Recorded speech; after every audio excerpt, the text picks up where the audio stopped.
Тэгээд ахаад би нэг Библийг гаргаад уншаад өгье. Бурхан ямар хүмүүсийг шүүхээр ирэх вэ гэдэг дээр ингэж хэлсэн байгаа да.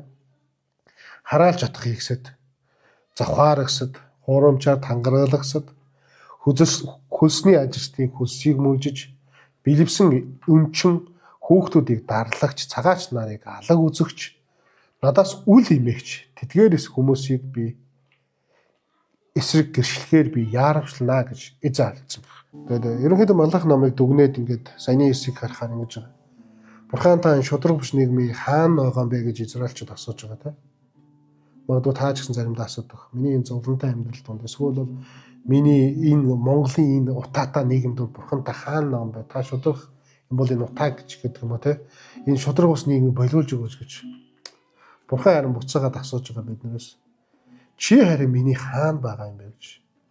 Чиний дотор миний шудраг ус байгаа мó гэдэг тухай асууж.